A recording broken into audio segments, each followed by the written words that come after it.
Welcome to Literary Dialogs with Nina Serrano, bringing you wonderful poets and writers who focus on peace, justice, and a healthy planet. I'm your host, Nina Serrano. Welcome to Literary Dialogs with Nina Serrano. This is a very exciting experiment today. It may work, but maybe it won't work so well. We're trying Zoom technology. We've been Zooming with this person and Zooming with that, and even Zoom exercise class. But today we're going to try Zoom for video. Let's see how that works, because I have a very exciting guest today, Johanna Ely. She is the Poet Laureate of Benicia #6. And she has a brand new book coming out. And yesterday would have been the opening, the book launching, but with the coronavirus, it's been postponed. But that doesn't mean we can't celebrate it and enjoy the wonderful poems from Postcard from a Dream, published by Blue Light Press. Welcome, Johanna Ely. Oh, thank you, Nina. Yeah, we're on a Zoom. So, Johanna, I was hoping that you would be able to read us some of the poems and you and I discuss them. And I did pick some favorites, so maybe you could start with my favorites, unless you wanted to start with something else. My favorite of all favorites is the poem about looking out the window at night and seeing raccoons. That would be Ode to Basho, and I would be happy to read that. Let me find it in my book. Ode to Basho. At 3 a.m., the full moon is so bright, it turns my window blinds into lanterns, glowing white from the outside in. Suddenly, strange thumping sounds on the upstairs deck, and like a frightened child, I peer through the crack between the glass and the shade to see what lurks in the shadows, only to find two rotund, black-masked raccoons moon-gazing at the top of the steps, like two venerable Japanese poets reciting Basho to each other under stars and planets, sharing an almost empty bottle of sake foraged from the garbage can in the alley. Then I think to myself, this should be me, sitting on the same steps, slightly tipsy and in good spirits, repeating the lines of the ancient master, watching the full moon rise and set. Where are you, my old friend, on such a beautiful night? Wow, that's still beautiful. As many times as I've read it and heard it. Thank you. What are your favorites? Well, one of my favorites is the first poem in the book. And I really love that poem because it's about an amazing meteor that we saw, my husband Sam and I saw one night right off the upstairs deck of our house. And he actually did a painting that I also would like to share after I read the poem. So here's the poem. It's called The Night We Saw a Meteor. It was late August, the air warm enough for us to sit outside, to watch the soft darkness cover the trees.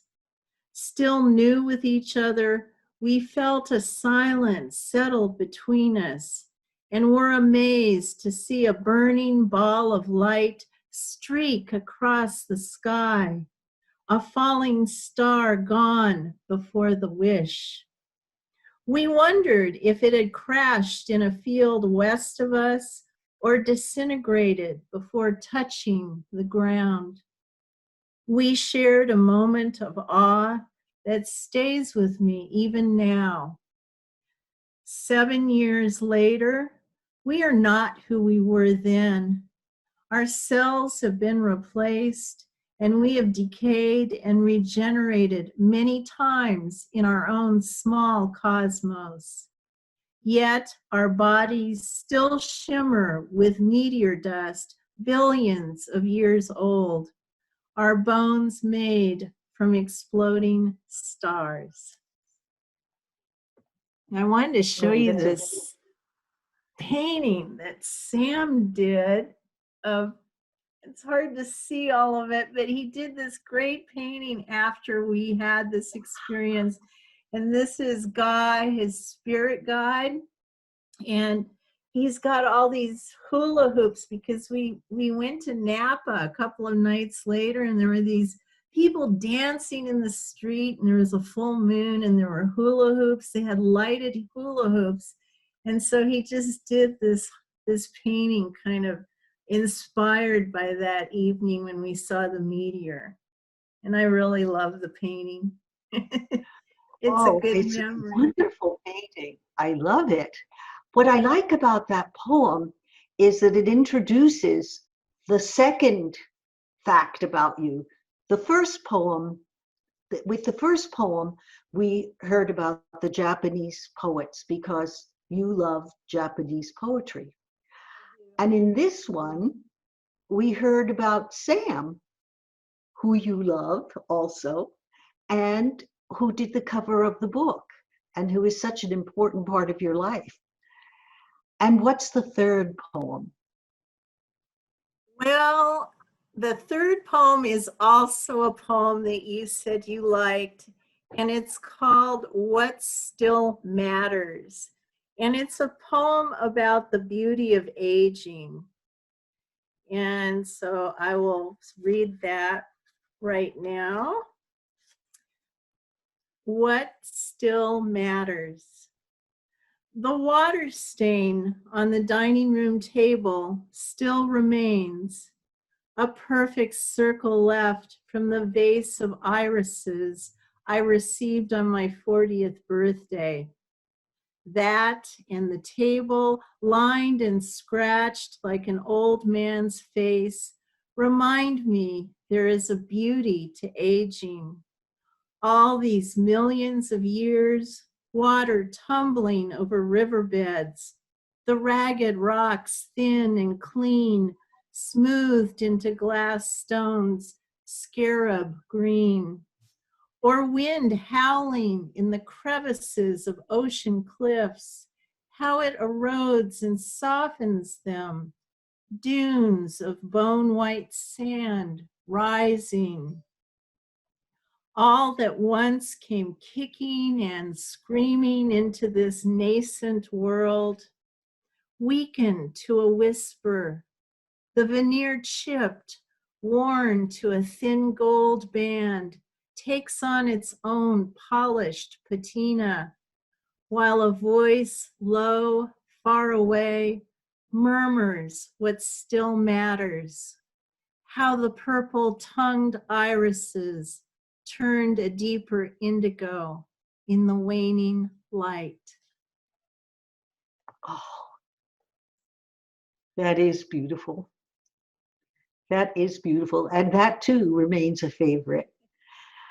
You know, there's a lot of love in these poems, even the love of yourself in this poem, because the love of aging, and not just the love of aging, but the love of your home.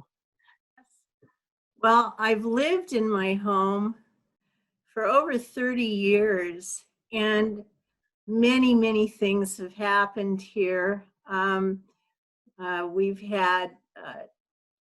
I had my son here who was a baby and grew up here. I had someone I loved who died here.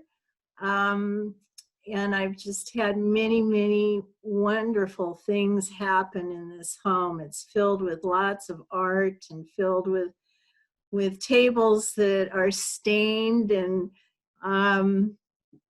just a whole lifetime of living is in this house. So yes, it is I feel very rooted to this house, which reminds me, there's another poem I like about that, if you'd like to hear it.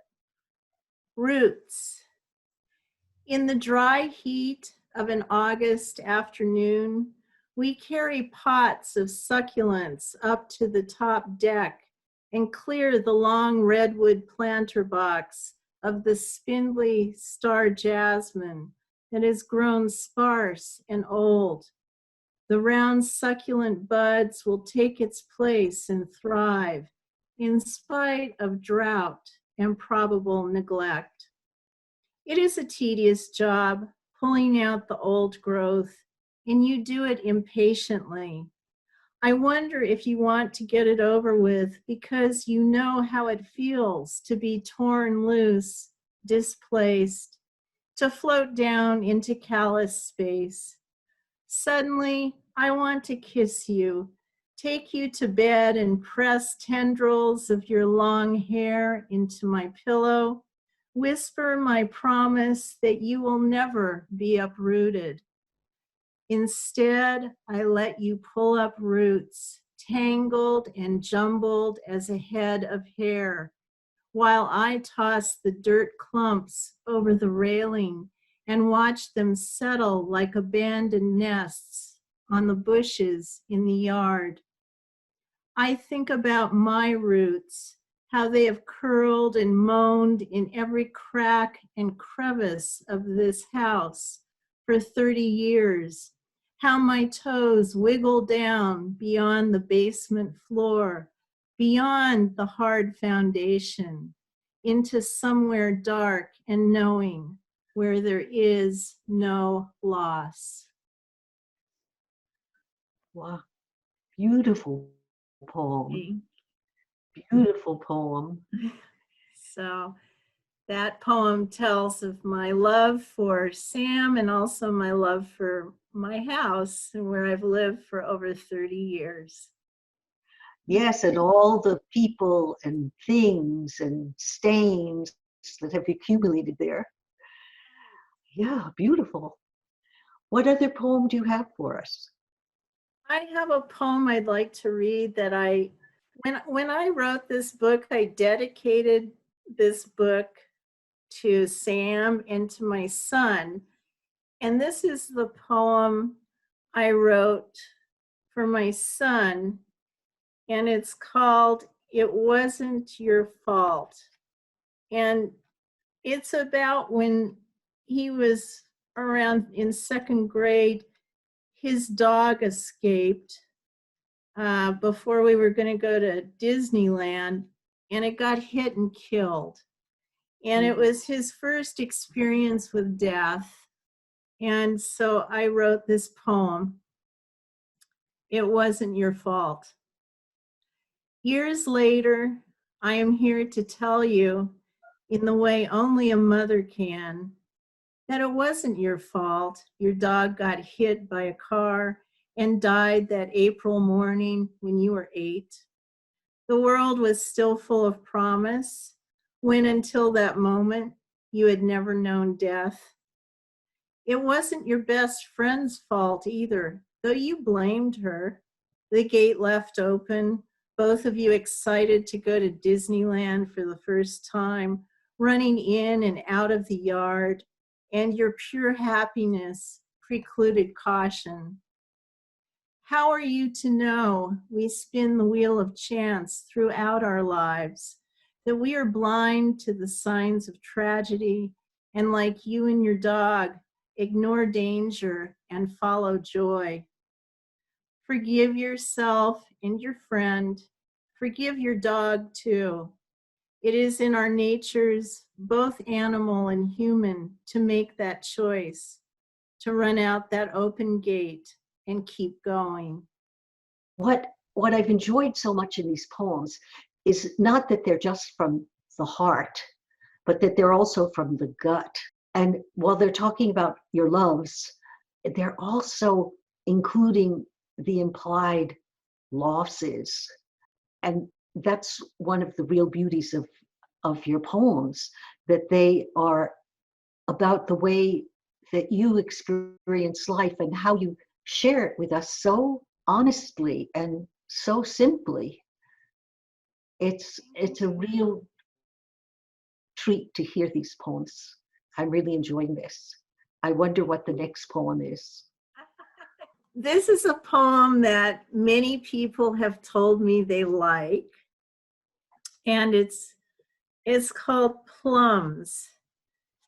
And I actually wrote it as a response to that very simple plum poem written by William Carlos Williams. I forget how it goes. Something like, I'm sorry I ate the plums that were in the refrigerator. You know that poem? Oh, it's something like, it's a really sorry that I ate the plums. Yeah. I'm sorry that I ate the plums that were it's a really simple poem, but a classic. You see it everywhere, and it's about, I don't know, maybe 10 lines or something.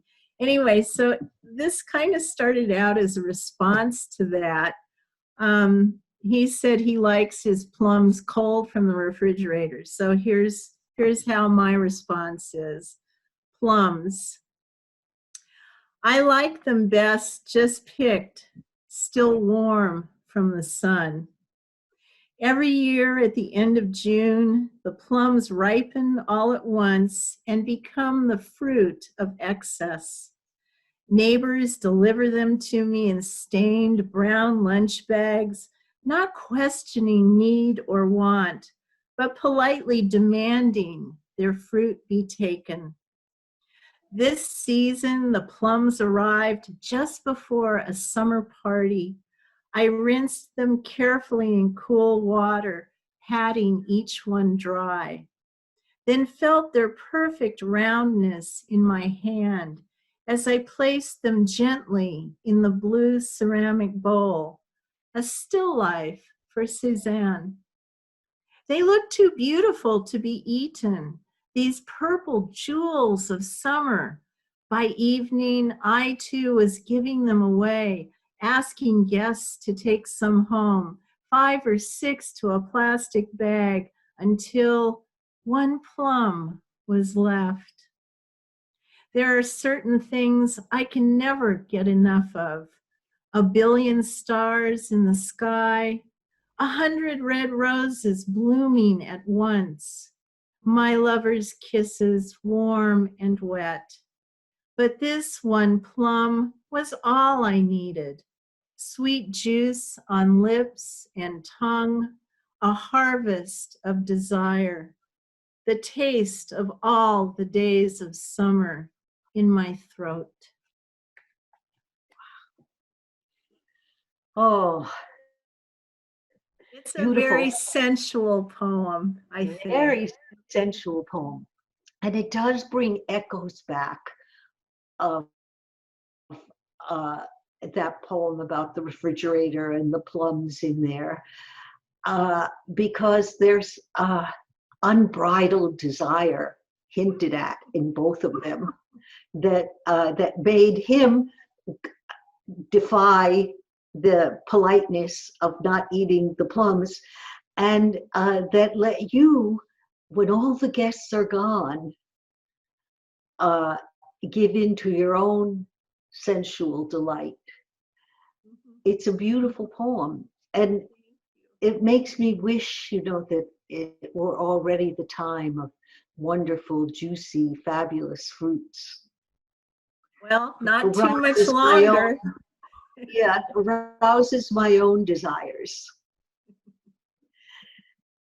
And it's also interesting that as a poet that writes about aging, as you have, that sensuality and desire are still part of life and still part of the package. And that's usually not attributed to aging or acknowledged, that we stay sensual beings, maybe to the end of our health. That will stay till the end of my days. So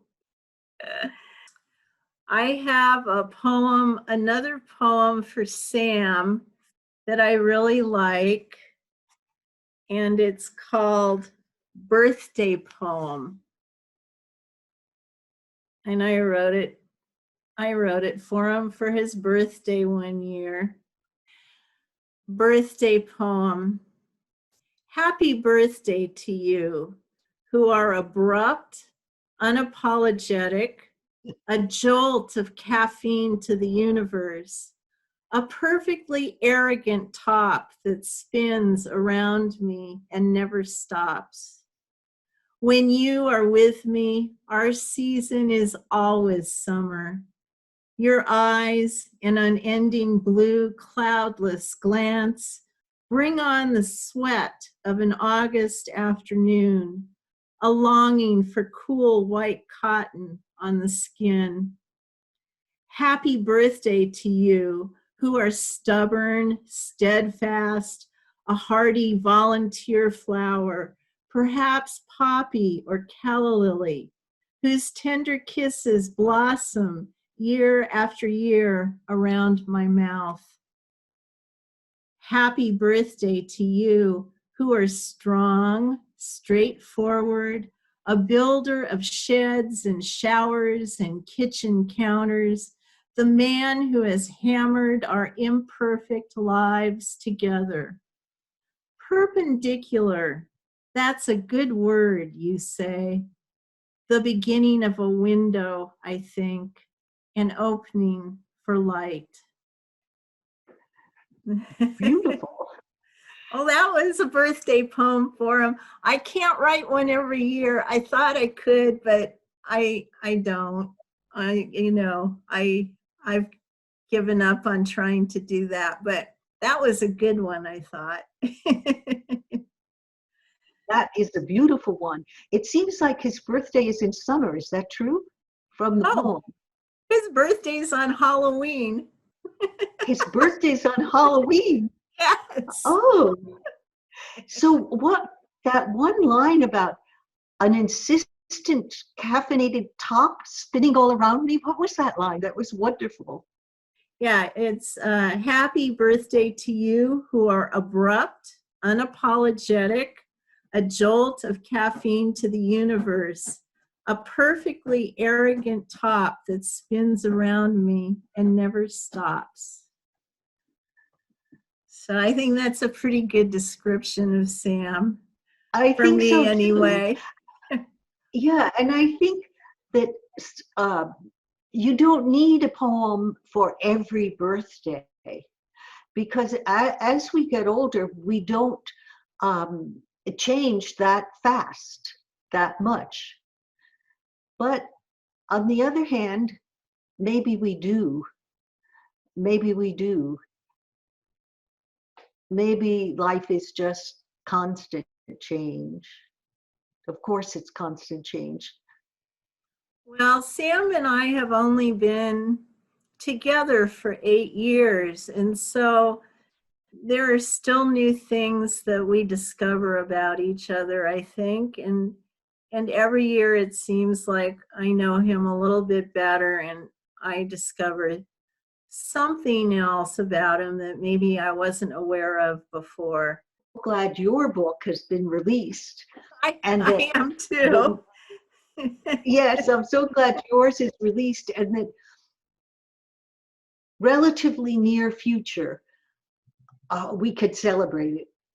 We can hold the book release party, that we won't be doing it on Zoom, that we'll do it live with friends and family and food. Yes, and people will be able all these real to book and hold it and touch it and open it.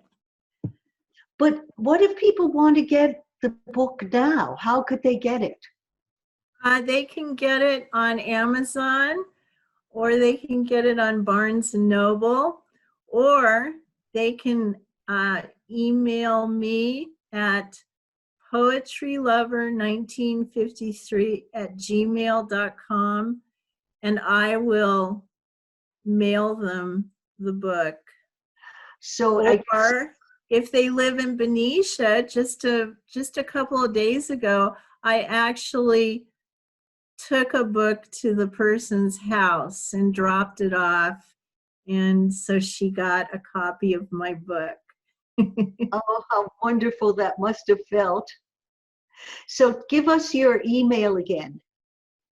poetrylover1953@gmail.com. And eventually, I think I'll have it at Bookshop Benicia, but because they're closed right now, well, they are taking some orders, but I just don't have it with them right now, but I plan to. Hopefully by the time we have a real book launch, I'll have books at Bookshop Benicia. Yes. So if you're not too tired, do you have any more poems you could share with us? I have a couple more because I just picked out 10, and I don't want to read everything. I only have 53 poems in the book. So anyway, I'll read you two more. One is called Listening to the Trees. Listening to the trees. I listen to the trees, their language garbled through roots that snake underground, ancient telephone lines running from one sentient being to the next. I listen to the Japanese maple shyly open its new leaves to sunlight, and the eucalyptus with its shaggy bark leaning forward into the bright white of tumbled clouds. I listen to the tall pine stretch its stiff limbs, aching after the cold winter, as the flowering plum sighs and flaunts its soft pink petals. I listen to the trees sing lullabies to the birds, welcoming every squawking chick to this jubilant season. Robins picking twigs from their branches, the trees cradling nests in their arms. I listen to the trees walk silently, their dark green bodies moving across golden ridges as the afternoon light travels west. One of the hallmarks of your poetry, I think, is you're responding to nature. Is it that you go to nature because it will open you up, and so that the poem will be revealed to you, so that what you actually think and feel is revealed to you when you read it? Yes, I've always been an observer, which I think a lot of poets and writers are. So I go on walks and I observe and I listen closely, and I take that back, and it does help me open up my emotional self, and it helps me write my poetry from those observations. And sometimes I write about what I've seen on my walks, but sometimes it just opens up my emotional self, and I write about something else, but it does help. I like the silence of just walking and not talking and just listening to what's around me. And what have you saved for the last poem? Well, the last poem is the last poem in the book, and because of what we're going through right now with the pandemic and so many people suffering and all of, feeling hopeless in a way, I thought this was a good poem. I dedicated it to Joel Fallon, who was the first poet laureate in Benicia and who mentored me quite a bit not in terms of my poetry necessarily, but in terms of being a good poet laureate when I was able to become one. So this is called A Tiny Bird Called Hope. And I have an epigram, I think that's what it's called, from Emily Dickinson's poem, Hope is the Thing with Feathers. Hope is the thing with feathers that perches in the soul. If such a tiny bird, perhaps left for dead, or suffering from an injured wing, its feathers matted and worn, finds refuge in your broken heart, then reach inside yourself and touch this living thing called hope. Gently bind its limp and useless wing with love's tattered cloth and press it to your shattered heart until it heals, until this lovely creature sings again. Then let it fly and nest in someone else's heart, the stranger, the neighbor, the old friend, the one who, just like you, needs to hear its song. Well, that is what we're going to need a lot of, hope. You know, that hope is a thing with feathers. That is a very American poem, I think. That Emily Dickinson was an American poet. And it seems like this theme of hope, maybe it's universal, but it seems like people came here because of this great hope. They founded a new country of this great hope. And of course, maybe they didn't notice whose hopes they were smashing in the process. But it seems like when people have run for president, that's been, keep hope alive has been one of the themes. And with this pandemic, it's very hard to have hope because with it comes the threat, the full promise of global warming that we've been told about and which we're now beginning to experience, and that maybe even, or not maybe, but that definitely this pandemic is part of that predicted experience. In your poem, you actually give a recipe or a path for how to deal with crushed hope, which begins as a wounded bird. Everyone is going to come out of this pandemic different. I mean, we will have all changed. The world will have changed. We're going to need to heal. And love, which is what I say in that poem, is how to heal. We need to heal with love. And hopefully, some of the wounds that have been exposed during this pandemic will make people want to change and make the world a better place. I hope that. So that's my hope. And that's my hope too. Maybe that's why we're friends. Well, this has been a beautiful way to spend this pandemic afternoon. And it's been really fun to test the possibilities of Zoom and Zooming poetry to people and Zooming poetry to each other. And it's going to be interesting to see how it can be edited and how it can be transmitted so that the book can be celebrated despite our having to shelter in place. Or maybe because we're sheltering in place, there's a moment of respite where one can listen to beautiful poems by Johanna Ely. I really appreciate that.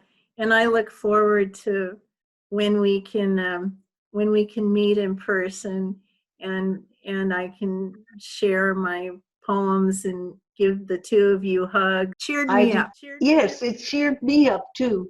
This has been Nina Serrano for Literary Dialogs with Nina Serrano. And it's been a pleasure to be with you and hope you enjoyed the program. And thank you to Johanna Ely.